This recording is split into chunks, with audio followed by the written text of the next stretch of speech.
people get access to your LinkedIn and they just start scrolling your resume and everything comes through. So, but thanks for that. I don't know if I'm that talented or not. I think a session, what Irene did on gaming and the panel was here, definitely relates to what I'm going to talk next, right? So Undeads is a great project that we did. By way of background, by the way, I've been in blockchain since 2015. At the early days when there were a lot of naysayers and they said, hey, blockchain's not going to work and we don't know what this is. Not to kind of give away my age, but I kind of like go back all the way to the enterprise days. So enterprise software, when you had on-prem software, there was no cloud, and then in about 2005, 2006, that's when the emergence of cloud happened and Salesforce started coming in. So that's Web 2, right? So you went from Web 1 to Web 2, and now basically we're in Web 3. So I don't know what the big deal is. Why do we have to convince everyone here that Web3 is a thing, and Web3 is here to stay, Web3 will be big, and blah, blah, blah. Guys, just go back, 15, 20, 30 years, what we were doing. There was no internet, right? So it's the infancy of the internet. So you had 1.0, 2.0, and 3.0. Tomorrow, you'll probably have 4.0. So today, we are 3.0. So that's the new revolution. It's in its infancy. That's what I say, because a lot of people don't understand it. When DARPA actually, the US organization DARPA, when they launched the internet, nobody knew what the internet was. It was just a protocol. Again, the internet was a protocol which basically connected peer-to-peer, one person to the other, and it was just a transfer of data from one place to the other one. So, and over the years, things started to get better and better and better. You had, then you had a website, then you had email, then you had mobile, and then apps, and now we're at dApps. So basically, it became an omni-channel thing. So I think that's kind of like a 411, which is basically an information update on what the blockchain is today and what this Web3 is. So it's just iterations of the early internet, and it's here to stay. It's not going to go anywhere. In fact, it's just going to get better and better. So why am I on stage? Why talk about Web3 or this project Undeads? I've done a lot of projects. I was employee number 5 in Near Protocol, and I actually launched a protocol. So Near is basically an equivalent of what Ethereum is, Solana, Cosmos, Definity, AVAX, Avalanche, all those protocols, they're all great, right? There's room for everyone. It's not winner take all. We can't really say like Ethereum's just gonna win this race and forget about the other protocols or Binance Smart Chain. They're all good for the ecosystem. It's all part of the ethos. So I come from that ethos. I definitely launched that product from soups to nuts. Today they're about a $13 billion market cap, so that project has done huge. So now, the problem with these protocols is you're launching protocols, but they need fuel, and we are the fuel. So they need users. They need users like you. These protocols are not going to work. Like Google Cloud, AWS, Microsoft Azure, they're not going to work if you don't have users and you don't have bandwidth on it. What are they going to do? They can't even stretch it. So that's why it just gets better and better and better, right? So just think about these protocols as just like the AWS of today.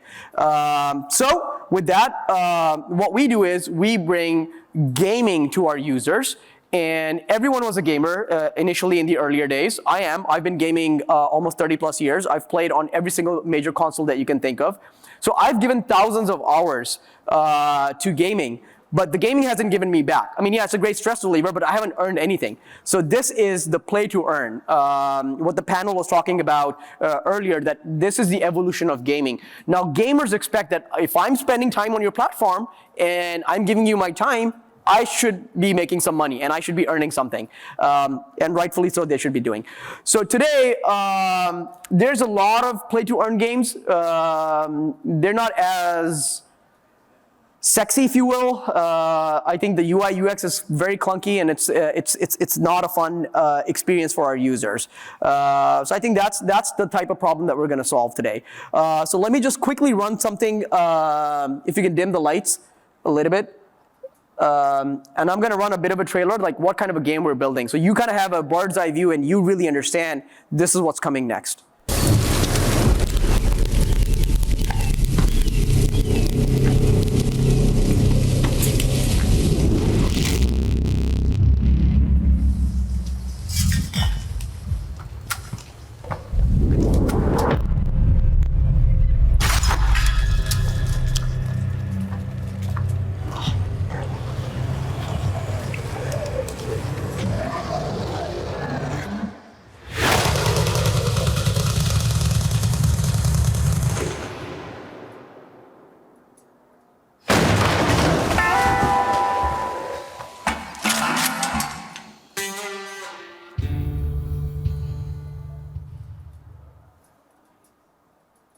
Yeah, that's just a teaser to what's coming. But as you can see, I mean, the quality of the game, it is phenomenal. It's off the hook. We've partnered with one of the biggest studios out there on the planet in Hollywood that are actually a game studio, make movies, all of the good stuff. Amazing storytellers. I mean, when I basically took this challenge on, I said it's going to be second to none. It has to be a AAA rated game, and that's basically the problem with most of the games today. It's just going down this rabbit hole that they can't come out of it. They're clunky, the design is not that good, the play to earn model is not that good, the tokenomics sucks. I mean, it's okay, right? So we're all learning together. It's just the industry that we're in. So I think that's the problem that we're here to solve, right? How do we shape the GameFi industry and make it really, really good? How many of you have played, like, for example, GTA? Show of hands? Grand Theft Auto? Yeah, everyone. Look around you, right? Look at you. So you already know what this is. So that's the level of game that we're trying to bring, to the Web3 platform. So it's going to be exciting. It's going to be healthy. It's going to be amazing for everyone. That's the mission. The team is great. We have a phenomenal advisors. We've got guys who come from the gaming industry. I'm not going to name names right now. They're all on the screen. But these guys are solid players. And no project is successful without a great team. If you don't have a team, forget it. It's not going to work. I learned this very early on in my career. Where not just raising like $300 million in my career, but going IPO, creating 5 unicorns, including Near, Proppy, and there's a lot of other ones to mention. It's not that the project was great, it's really about the team, because the team has the ability to pivot and change, and because things move fast, and these amazing players can make things happen. So it's all about the team.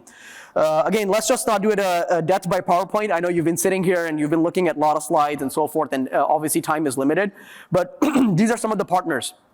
Warner Brothers Studios, we are working with these guys. Doesn't get bigger than Warner Brother, right?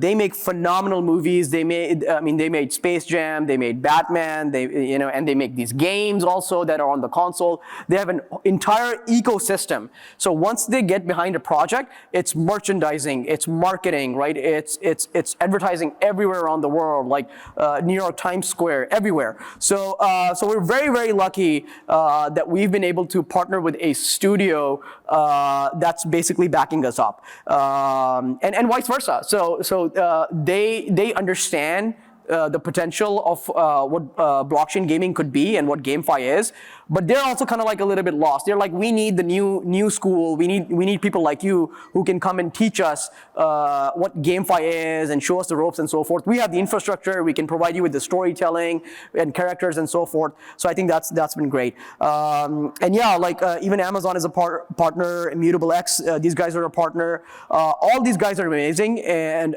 they're household names. Something also coming up. We're working with the studios from Assassin's Creed, Ubisoft, those guys. So there's a lot of conversations where like big time studios are actually interested in our game and what we're doing. And the partnership is just not limited to these guys on the screen, the top tier ones.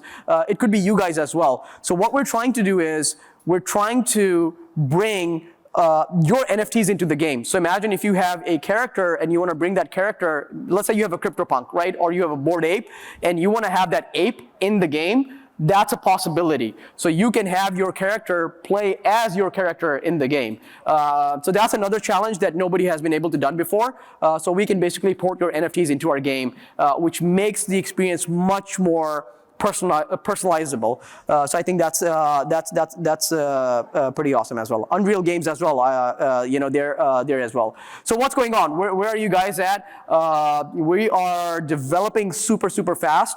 I mean, almost 35%. We're there, a little over, but our launch is going to be sometime around in 2023, early Q1. So we're really pushing hard. We're about 60 people now and growing really rapidly fast. So we have offices here in Bangkok. I'm from San Francisco. So if you hear my voice a little bit, shout out. I've been on a road show, starting from San Francisco all the way to Texas, Miami, and then I was in London. Cold weather, got sick a little bit, got on the plane. Now in Asia, I'm doing another road show. I'll be in Saudi, I'll be in Qatar, and a couple of other places in Dubai.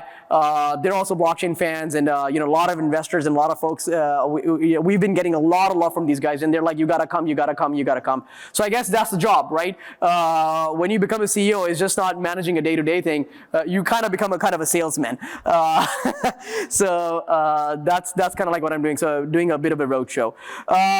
So a lot of people ask, like, where are you? Is this interest in the market? The market is shaky with FTX and whatever happened, and it's a bear market. How can you even go and raise money and whatnot? I've already raised over $1 million. Like, when you have good projects, the money come to you. You don't have to go to the money.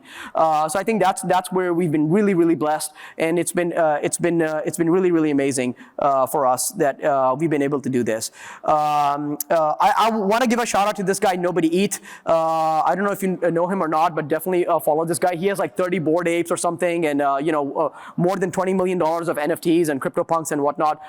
This guy's a legend in the space. So if you're into NFTs, look, dude, he looked into the project and he's like, this is a no-brainer, slam dunk, boom. He's like, here's the money, just talk to me later, whatever. What you guys are doing. So we have a lot of, and this is just one of the individuals that I'm talking about. So there's a lot of backers, like individual backers, not just institutional investors, but individual investors who are really, really hyped up about the product and the project, and they just want to put their money where their mouth is at. So I know I have a couple of minutes left. So again, I promise you guys, this is not going to be a death by PowerPoint where I'm sitting here and lecturing you guys. So I do want to leave a couple of minutes for just Q&A. So yeah, with that, that's my time. I got questions for you guys. I'll take questions. Yeah, there you go. That's a brave guy right there, man, in the white shirt. Good for you, man. I can't hear you.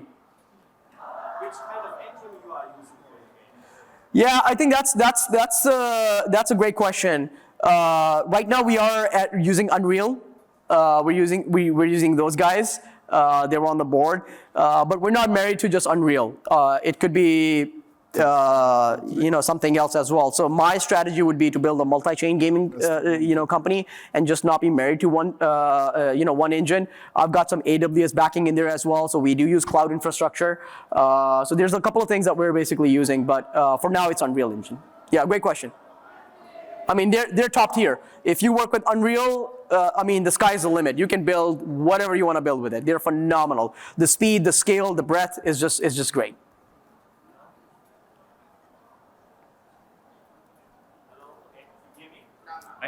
Do you have competition? I mean, the esport in your games?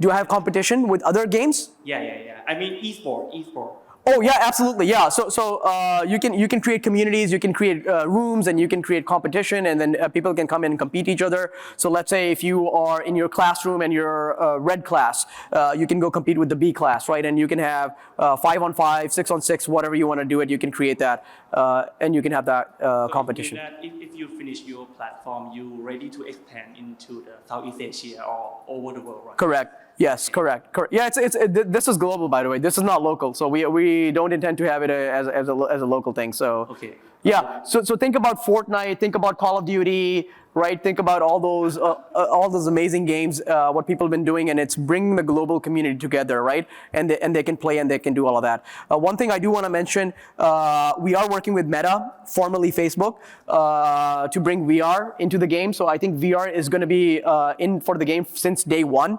That's what we're focusing on. VR is very hard, by the way, to integrate into Web3 gaming. It's the hardest thing to do right now. And those are the type of problems and the challenges that we're solving. Yeah, that's great, because I'm going to do the VR esports stadium in Thailand. Maybe we can join together. Come catch me later after this session. Yeah, I'll be here. Yeah, question. Yeah, so you mentioned the partnership with Immutable. Are you guys going to see this in their marketplace or? So you mentioned the partnership with Immutable. Yeah. Are you guys going to release your collections on their marketplace? Yeah, some of them, yes, we're going to release on the marketplace. Yes. I actually do have a call with those guys in about maybe 12 hours or something. So we are talking about that, yes, how we can launch like exclusives and non-exclusive and so forth. And then we want to bring your NFTs into the marketplace as well. So how do we do that? And then people are also interested in actually trading their characters. If the character becomes so popular in the game, they want to trade, maybe for money or whatever. That's up to the user. So we are in talks with that as well. So how do they do that and monetize the player? So let's say if you have a player, let's just say Gen X, right? And the player is doing amazing. They have a lot of kills, and it's a great player, and that's the avatar that everyone wants, and that's the skin that they want. They're gonna have to pay for that. So it's kind of like bragging rights and so forth. And if you did that and you had 1,000 kills in the game, and you believe that your character is worth 5 ETH, more power to you, and there's probably somebody out there who's gonna pay for that. So I think that's the incentive. That's why it's play to earn. I got 1 minute.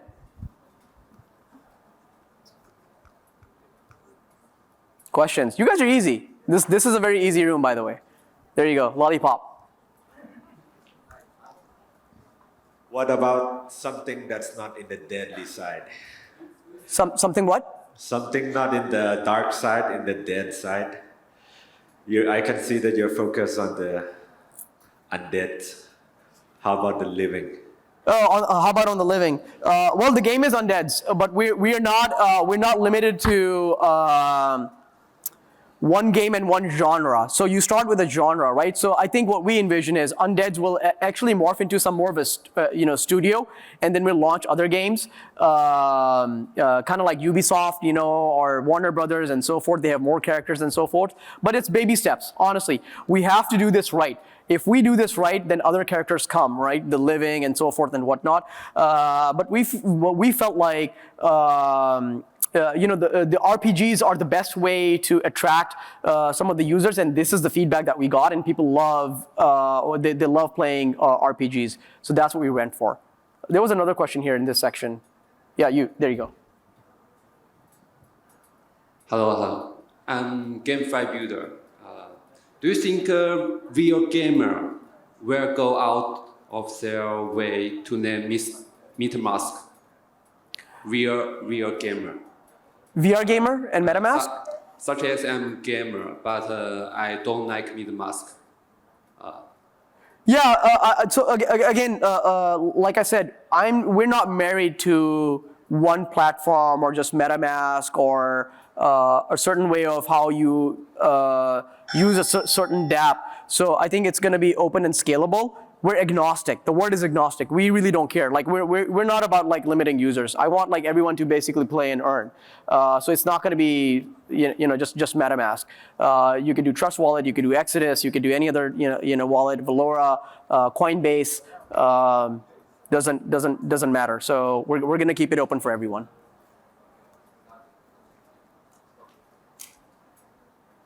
Cool. So with that, I'm here. I'll be in the corner. I'm here tomorrow as well. So if you guys have any questions, let me know. I am on the road. We are raising money. If you guys are interested and you want to be a part of the project, come talk to me. But again, it's not an obligation. I'm not here to sell anything, and it's a hard sell. And you guys have to come and invest in the project and all that good stuff. Got great investors, great backing. But if you are interested, come talk to me. I'm happy to have that conversation as well. Thanks, guys. That's my time.